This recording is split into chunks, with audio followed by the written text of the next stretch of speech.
Good evening, everyone. You're watching Awaz News. I'm Kubra Ali, and I'll be taking you to top news across Canada. A stretch of Adelaide Street has been shut down in Toronto's West Queen West area after a fire broke out at a semi-detached home Friday afternoon. Emergency crews were called to the home on Adelaide Street at the northwest corner of Stanley Park at around 1:50 p.m. for the reports of a fire. Toronto Fire said the flame started on a second-floor balcony and migrated inside the home. Firefighters entered the home and extinguished the blaze from the inside of the building. Nobody appears to have been inside the home and no injuries have been reported, Toronto police said. Firefighters remain on scene to contain the blaze. Several roads in the area have been closed down because of the fire. Adelaide Street West is currently closed from Strachan Avenue, while Stanley Terrace is closed at Miigwech Lane. It is not clear how long the closures will last. U.S. officials have identified a suspect arrested in connection with conservative activist Charlie Kirk's shooting death as 22-year-old Tyler Robinson of Washington County, Utah, currently in custody at the Utah County Jail. According to Utah Governor Spencer Cox, a family member reported that Robinson grew increasingly political in the years leading up to the shooting and had allegedly mentioned Kirk's visit to the campus of Utah Valley University, where the deadly shooting occurred. He was not a student of UVU. Robinson allegedly shared with the family member that he was connected to the shooting, Cox said during a press conference Friday. Cox says Robinson was identified in surveillance footage arriving on UVU campus shortly after 8 a.m. local time on the morning of the shooting. He drove a gray Dodge Challenger and was seen wearing clothing consistent with his outfit at the time of his arrest in Washington County, Utah, Thursday night. It is believed that Robinson changed clothing over the course of the day.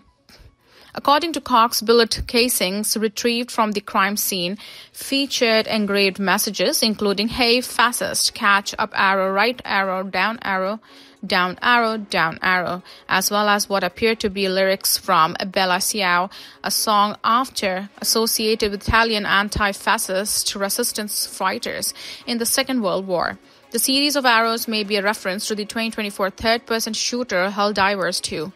In the game, up, right, down, down, down is a button combination used to call in a large air strike and is frequently mentioned in memes related to the game. Helldivers 2 is set in a spacefaring future where humanity fights an endless war with the aliens and robots. A bombastic satire, the game depicts humanity under the control of a galactic government that is outwardly obsessed with liberty and democracy, but rules through hyper-militaristic propaganda and authoritarianism. Other messages allegedly inscribed on the casings include "Notices bulges OWO, what's this? And if you read this, you are gay, LMAO." Cox declined to provide any interpretations of the engravings or any details on Robinson's interactions with the law enforcement in the time since his arrest, but did note that it is believed he acted alone. "We do not, at this time, have any information that would lead to any additional arrests," he said. "The investigation is ongoing. No charge against Robinson has been tested in court." The association representing Ontario's municipalities is urging Premier Doug Ford to reconsider his plan to get rid of automated speed cameras, saying it will put pedestrians at risk. Ford reacted to news earlier this week that 17 automated speed cameras were cut down in Toronto over 2 nights, saying if municipalities don't ditch them, he will. The Premier called the cameras a cash grab and suggested that big, huge signs and big flashing lights would more effectively deter speeding. But the Association of Municipalities of Ontario told Ford in a letter this week that there is real evidence the cameras improve road safety, including a July study from SICKITS and Toronto Metropolitan University that found they reduce speeding by 45% in Toronto. Ford's office declined to comment on the letter beyond what he and the Ministry of Transportation said earlier in the week.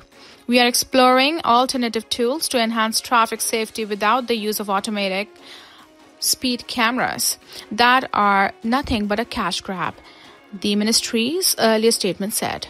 The association disputed the ministry and Premier's characterization of the cameras. Speed limits are legal requirements and enforcement of the law is not a cash grab or a tax, Jones wrote. Toronto issued about $40 million in fines for automated speed cameras in 2024, and so far this year, for the total is already up over $45 million, a city spokesperson said.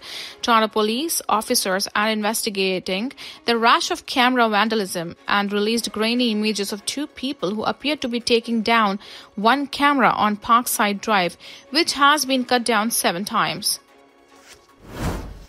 A 47-year-old woman has been arrested after a diamond ring was stolen during a distraction theft in downtown Toronto earlier this week. Toronto police said they were called to the Blue Jays Way and Front Street area shortly before 2 p.m. on Wednesday for unknown trouble. Officers arrived and learned that a suspect allegedly approached a victim, handed them a rose, and demanded money. The suspect allegedly then grabbed the victim's hand, massaging and kissing it, and while doing so stole their diamond ring. Police said the ring was believed to have been transferred to another suspect's hand, and both fled the area shortly after. In a news release on Friday, investigators said one suspect, Fraga Montino, had been arrested and charged with theft over $5,000. The charge has not been tested in court. Police do not have a description of the other suspect. They added that there may be additional victims. Toronto police said earlier this month that there has been an alarming rise of distraction-style thefts throughout the city, with nearly 375 cases reported as of September 3rd. Last year, there were only 28 cases that were called into the authorities during the same period. Anyone with the information is asked to contact police at 416-808-5200 or Crime Stoppers anonymously. The union representing Canadian postal workers is moving to end a ban on overtime work and will instead have members stop delivering commercial flyers. Canadian Union of Postal Workers President Jan Simpson urged Canada Post on Friday to return to bargaining as she announced the commercial flyer ban would come into effect Monday at 12:01 a.m. local time. Simpson said the move away from an overtime ban came as the Postal Service has raised concerns about its impact on operations. She said she hopes the change will help secure a deal before the lucrative holiday rush. Our goal is to cut collective agreements that are ratifiable before Christmas time, she said. Canada Post spokeswoman Ariane Suave said the Postal Service was disappointed with the union's decision to end flyer delivery, which will affect both Canadian businesses that use the service and Canada Post's finances. Suave said the gap between two sides remains substantial after the union's latest proposal maintained or hardened its positions on many items. The union banned overtime work in late May as a pressure tactic in the negotiations that now have dragged on for more than a year and a half. Union members voted down Canada Post's last offer a little over a month ago. The union has since put forward a proposal that called for higher wages but made some allowances for part-time workers. The Postal Service has yet to respond formally to those proposals but has asked the union to align its expectations with Canada Post's dire financial realities. The Crown Corporation says it's bleeding millions of dollars a day as uncertainty around labor negotiations hurts its business.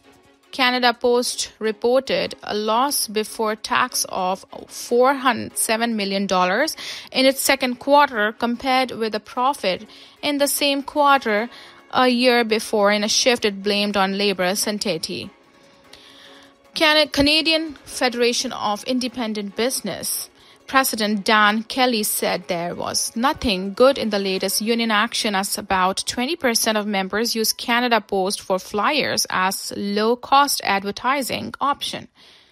A strike and lockout lasted more than a month in November and December last fall, ending only after then Labour Minister Stephen McKinnon declared an impasse in the talks and asked the Canada Industrial Relations Board to order an end to the work stoppage. An organization that bills itself as Canada's oldest HIV service agency says it will close next year in part due to groundbreaking medical advances that have reduced the need for its services. AIDS Committee of Toronto says plummeting demand coincided with financial challenges and broader changes in the healthcare system, leading to the decision to close after 42 years. ACT was founded in 1983 with AIDS was marked by stigma, long-term illness, and often death. New treatment and prevention measures mean people with HIV now live longer and fuller lives, with a third of ACT's service users over the age of 55. Executive Director Ryan Lisk says it's time to pass the torch to organizations that better serve current needs with paramount issues including access to affordable medications and help managing HIV as a chronic disease. Lisk says the pool of federal, provincial, and municipal funding for HIV organizations has essentially remained the same over the past 4 decades and that donations have also declined. Ontario's real estate watchdog is seeking a court injunction that would freeze the assets of iPro Realty and its former principals as it continues to probe an alleged multi-million-dollar shortfall involving the brokerage. The Real Estate Council of Ontario, RECO, says it has filed a notice of application with Ontario Superior Court of Justice seeking a freeze of assets and is further requesting a court order that will permit it to trace the flow of trust funds that were diverted and return them to the trust accounts from which they were taken. RECO shuttered iPro back in August due to what it said was a significant shortfall of $10 million in commission and consumer deposit trust accounts. However, RECO later said that the figure for the missing money is believed to be less than $8 million. iPro operated 17 branches, including 2 in Mississauga and 3 in Toronto, and had roughly 2,400 agents. RECO alleged the iPro's former principals and other parties orchestrated and executed a trust scheme involving the systematic diversion, removal, and misuse of consumer deposit and agent commissions held in trust on their behalf. Denton's Canada LLP is conducting an independent audit into iPro Realty and is expected to release an interim report by the end of this month. Peel Police previously said that while it was notified of the matter on August 15, the investigation remains under RECO's purview at this time. In the news release on Friday, RECO said that the latest legal step sets out a clear path toward recovering funds that were diverted or removed from trust. Awaz News has reached out to iPro for comment on the allegations previously but has not received a response. Thank you for tuning in. I'm Kubra Ali. I'll be back tomorrow, same time, same channel. Have a good night.